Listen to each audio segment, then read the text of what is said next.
बिस्मिल्लाहिर्रहमानिर्रहीम। अस्सलाम वालेकुम स्टूडेंट्स, कैसे हैं सब लोग? होप सब लोग ठीक होंगे। आज हमारा सेकंड ईयर लेक्चर नंबर 3 है ऑनलाइन क्लासेस का। तो ऑनलाइन क्लासेस में हम लेक्चर नंबर 3 में जो हमारे चैप्टर हमने जो स्टार्ट किया हुआ था वो एलिमेंट्स ऑफ सी लैंग्वेज था। एलिमेंट्स ऑफ सी लैंग्वेज में हमने पढ़ा है कि मुख्तलिफ एलिमेंट्स हैं जिनके साथ मिलके एक लैंग्वेज कंप्लीट हो रही है हमारी। वो एलिमेंट्स कौन कौन से हैं? कुछ एलिमेंट्स हम ऑलरेडी पढ़ चुके हैं प्रीवियस लेक्चर्स में। आज जो हमारा नेक्स्ट वाला एलिमेंट होगा उसको हम यहाँ पे डिस्कस करेंगे। तो वेरिएबल इनिशियलाइजेशन, वेरिएबल डिक्लेरेशन इससे पहले होती है, वो हम प्रीवियस लेक्चर्स में पढ़ चुके हैं। जिन लोगों ने प्रीवियस लेक्चर नहीं सुना, जिन लोगों ने प्रीवियस लेक्चर नहीं देखा, वो अगर इस लेक्चर को ज़रा अच्छे तरीके से ध्यान से देख लेंगे तो उनका प्रीवियस लेक्चर जो है वो डिक्लेयर हो जाएगा। कॉन्सेप्ट्स हैं, इनके कॉन्सेप्ट जितनी जल्दी अच्छे से आपके क्लियर हो जाएंगे, आप नेक्स्ट में उतना अच्छा परफॉर्म कर सकेंगे प्रोग्रामिंग में। तो वेरिएबल डिक्लेरेशंस क्या होती हैं वो हम प्रीवियस लेक्चर में पढ़ा था। आगे जाके जब एग्जांपल्स करेंगे तो उनको एक दफ़ा से दोबारा रिपीट कर लेंगे। इनिशियलाइजेशन क्या होती है उसको अब देख लेते हैं। वेरिएबल इनिशियलाइजेशन मीन क्या होती है कि जब हमने एक वेरिएबल डिक्लेयर किया था, एक मेमोरी लोकेशन रिजर्व करने के लिए सिस्टम को, कंपाइलर को एक नाम दिया था कि इस नाम से एक वेरिएबल जो एक लोकेशन है उसको रिजर्व कर दो। तो उस लोकेशन पे जो रिजर्व हुई थी उस लोकेशन पे अब हमने कोई वैल्यू स्टोर करनी है। वो वैल्यू स्टोर करवाने का जो प्रोसेस है उसको हम यहाँ पे क्या बोलेंगे? इनिशियलाइजेशन। जैसे कि हमने एक वेरिएबल लिया था इंटीजर टाइप का ए नाम से। ए ने क्या किया था? एक मेमोरी सेल को, एक मेमोरी लोकेशन को रिजर्व कर लिया था किसी भी वैल्यू को स्टोर करवाने के लिए। और बाद में या एट द टाइम जब हम उसको कोई वैल्यू असाइन कर देंगे तो वो ए जो है या जो कंपाइलर है वो उसको क्या करेगा? जो ए ने जो मेमोरी लोकेशन रिजर्व की होगी उस मेमोरी लोकेशन के ऊपर या उस मेमोरी लोकेशन के अंदर उस वैल्यू को स्टोर करवा देगा।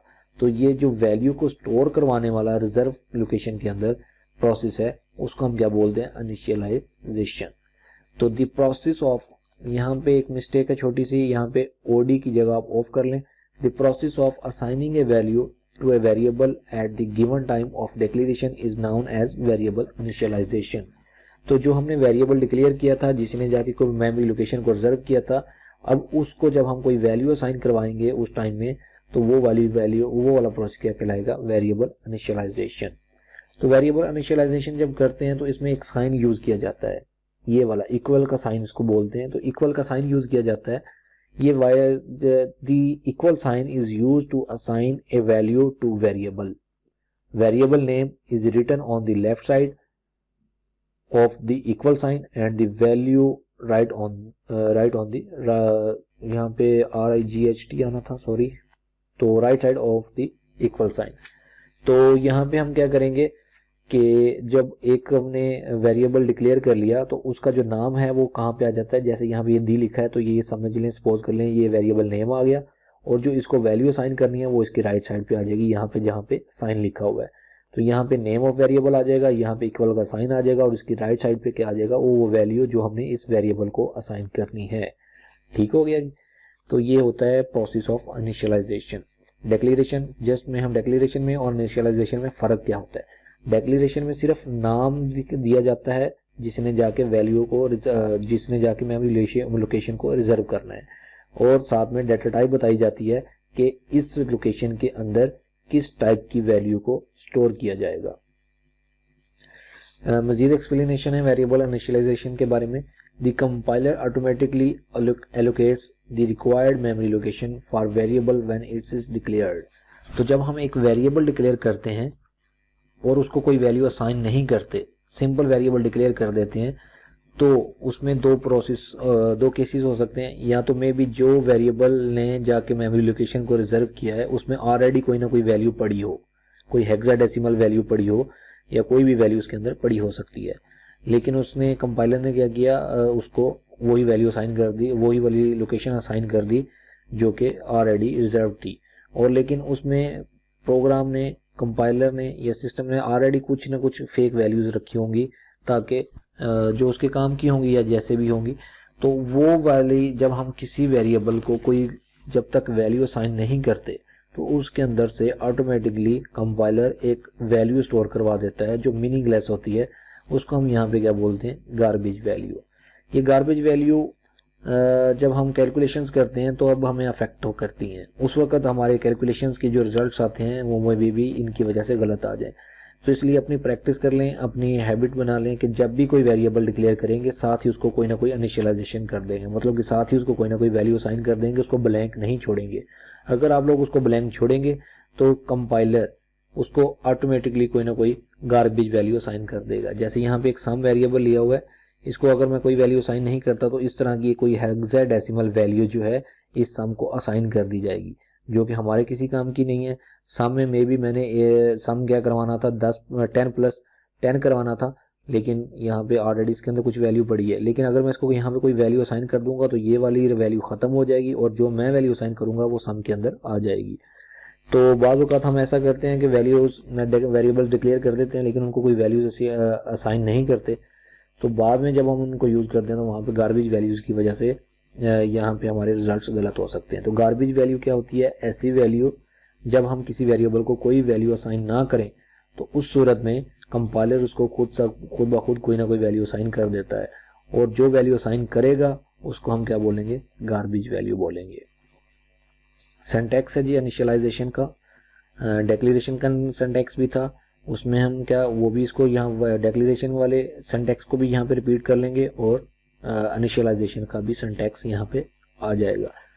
तो इसमें हमने यहाँ पे क्या बताना है, सबसे पहले कि जो वेरिएबल लेना है उसके अंदर किस टाइप का डाटा रखेंगे वो टाइप बताई जाएगी, डाटा टाइप जिसके बोलते हैं डाटा टाइप बताई जाएगी।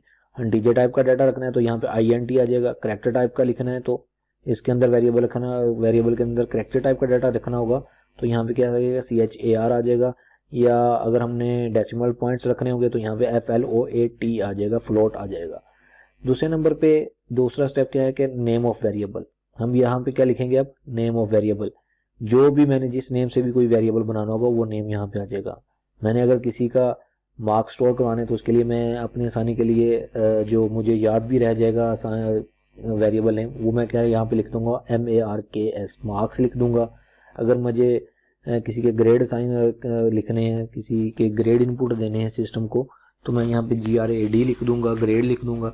अगर मुझे कोई और वेरिएबल कोई अपनी यादाश्त के मुताबिक ले लूँगा, नम का वेरिएबल ले सकता हूँ, करेक्टर के लिए करेक्टर का वेरिएबल ले सकता हूँ। तो इस तरह से मुख्तलिफ तरह के वेरिएबल्स आ सकते हैं। लेकिन उन वेरिएबल के अगर दो हिस्से हों, जैसे मुझे फादर नेम किसी का स्टोर करना है, ठीक है, तो अब फादर अलग आता है और उसके दरमियान में स्पेस आती है और फिर यहाँ पे नेम आता है। तो हम अब फादर और नेम के दरमियान हम स्पेस नहीं डाल सकते, उसके लिए हम यहाँ पे क्या यूज़ करते हैं, यहाँ पे ये देखिए अंडरस्कोर यूज़ किया हुआ है, नेम और फादर और यहाँ पे आ जाता है नेम, तो उनके दरमियान क्या आ जाएगा, अंडरस्कोर आएगी, ब्लैंक स्पेस, वाइट स्पेस इसके अंदर नहीं आएगी। अगर वाइट स्पेस आएंगे तो वेरिएबल रूल्स जो हैं उनकी वायलेशन होगी तो एरर आ जाएगा। तो यहाँ पे हम जब भी कोई बड़ा वेरिएबल लेना है उनके दरमियान में स्पेस नहीं डालनी बल्कि क्या डालना है, अंडरस्कोर डालना है। अब आ गया जी असाइनमेंट ऑपरेटर इक्वल का, तो इसकी लेफ्ट साइड पे हमारे पास वेरिएबल नेम आ जाएगा और उसकी राइट साइड पे हमारे पास क्या आ जाएगी, वो वैल्यू जो हमने इस वेरिएबल के अंदर रखनी है। सही है, तो ये इसका आ गया सिंटैक्स। इसकी एग्जांपल्स हैं इंट मार्क्स, यहाँ पे ये डिक्लेरेशन का सिंटैक्स आ गया। डिक्लेरेशन में हम क्या करते हैं, सिर्फ वेरिएबल मेंशन करते हैं कि ये वाला वेरिएबल मैंने यूज करना है नेक्स्ट प्रोग्राम्स के अंदर, या नेक्स्ट प्रोग्राम के अंदर मैंने इसको यूज करना है, इसको कोई वैल्यू असाइन नहीं की। यहाँ तक ये जो इतना प्रोसेस है ये वाला क्या आ गया, डिक्लेरेशन का प्रोसेस आ गया। इंटीजर डाटा टाइप बताई और साथ में उस वेरिएबल का नेम बताया जो मैंने यूज करना है, और एंड पे क्या लगा दी है, टर्मिनेटर। तो ये वाला प्रोसेस क्या हो गया, डिक्लेरेशन का प्रोसेस हो गया। तो इसमें डिक्लेरेशन में क्या होता है कि सिर्फ वेरिएबल नेम बताया जाता है और डाटा टाइप बताई जाती है, ये होती है डिक्लेरेशन। ये आ गया जी इनिशियलाइजेशन, जो वेरिएबल डिक्लेयर किया था, जिसने जाके जगह रिजर्व की थी, जिसने जाके मेमोरी लोकेशन रिजर्व की थी, अब उस मेमोरी लोकेशन के अंदर हमने कोई वैल्यू लिखनी थी, वो क्या थी 40, जो हमने सिस्टम को इनपुट देनी थी, वो हमने क्या दे दी 40। अब किसके अंदर स्टोर हो गया, मार्क्स। तो इनडायरेक्टली देखा जाए तो ये कहाँ पे स्टोर हो गया, जो इस मार्क्स ने जाके जो मेमोरी सेल रिजर्व किया हुआ था वहाँ पे क्या जाके स्टोर हो गया, 40 स्टोर हो गया। तो इस तरह से पहले डिक्लेरेशन की जा सकती है और बाद में इनिशियलाइजेशन की जा सकती है। दो स्टेप्स के अंदर, यानी कि दो स्टेटमेंट्स के अंदर हमने क्या कर दिया, पहले स्टेटमेंट में हमने डिक्लेरेशन कर दिया, दूसरे में क्या कर दिया, इनिशियलाइजेशन। उसके बाद हम क्या करते हैं जी कि अगर हम अपनी आसानी के लिए या अगर हमें आसान लगता है तो हम दोनों काम डिक्लेरेशन और इनिशियलाइजेशन एक ही स्टेटमेंट के अंदर भी कर सकते हैं। पहले डाटा टाइप बता दें, वेरिएबल नेम बता दें इज इक्वल टू 400 और उसको वैल्यू असाइन कर दें। तो यहाँ पे इतना प्रोसेस जो हो गया ये डिक्लेरेशन का हो गया, और ये जो इसको वैल्यू मैंने साथ ही असाइन कर दी ये क्या होगी, इनिशियलाइजेशन। तो यहाँ पे डिक्लेरेशन और इनिशियलाइजेशन इकट्ठी हो जाती है। उसके बाद है एक मैंने वेरिएबल लिया है कैरेक्टर टाइप का।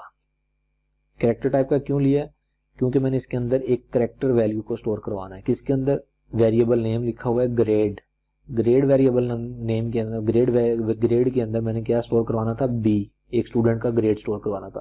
तो इसलिए मैंने यहाँ पे जो इसकी डाटा टाइप बताई है वो क्या बताई है, CHAR। कैरेक्टर से अगर उसको हम शॉर्ट फॉर्म में लिखते हैं तो CHAR।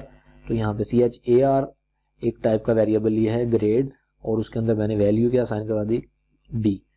अब यहाँ पे ये देखें ये जो 40 है या 400 है, इनके ऊपर मैंने कोई सिंगल कोट्स यूज नहीं किए हुए, जबकि बी के ऊपर मैंने सिंगल कोट्स यूज किए हुए। तो जब भी किसी भी कैरेक्टर टाइप की वेरिएबल को हमने कोई कैरेक्टर असाइन करवाना होगा उस वक्त हम क्या यूज करेंगे, इसके ऊपर सिंगल कोट्स यूज करेंगे। कैरेक्टर टाइप के वेरिएबल्स को जब भी कोई कैरेक्टर असाइन करवाना होगा, जब भी कोई वैल्यू असाइन करवानी होगी कैरेक्टर टाइप की, उसके ऊपर हम क्या लिखेंगे, सिंगल कोट्स लिखेंगे। अगर मैं इनके ऊपर सिंगल कोट्स नहीं लगाता तो ये कैरेक्टर को, ग्रेड को मैंने क्या बताया कि कैरेक्टर टाइप की वैल्यू को एक्सेप्ट करना है, तो यहाँ पे ये क्या करेगा, इसको इंटीजर कंसीडर कर लेगा क्योंकि उसके ऊपर सिंगल कोट्स नहीं होंगे। तो इसको कैरेक्टर कंसीडर कब करेगा, जब इसके ऊपर सिंगल कोट्स जो होंगे। अगर इसके ऊपर मैं सिंगल कोट्स नहीं लगाता तो ये ग्रेड जो है इसको इंटीजर वैल्यू कंसीडर करेगा। फ्लोट है, फ्लोट एवरेज, एक मैंने वेरिएबल लिया है जिसके अंदर मैंने एवरेज स्टोर करवानी है। तो एवरेज मोस्ट ऑफ टाइम हमारे पास जो है पॉइंट्स में आता है इसका आंसर। तो फ्लोट जो है पॉइंट्स वाले वैल्यूज को वेरिएबल्स के अंदर स्टोर करवाने के लिए यूज होती है। जब हमने किसी वेरिएबल के अंदर अशारिया वाली, डेसिमल वाली वैल्यूज को स्टोर करवाना होगा उस वक्त जो डाटा टाइप यूज करेंगे वो कौन सी होगी, फ्लोट होगी। तो इसके अंदर 77.55 ये वैल्यू जो है इसके अंदर स्टोर हो जाएगी, AVG के अंदर स्टोर हो जाएगी। जी थैंक यू फॉर वाचिंग।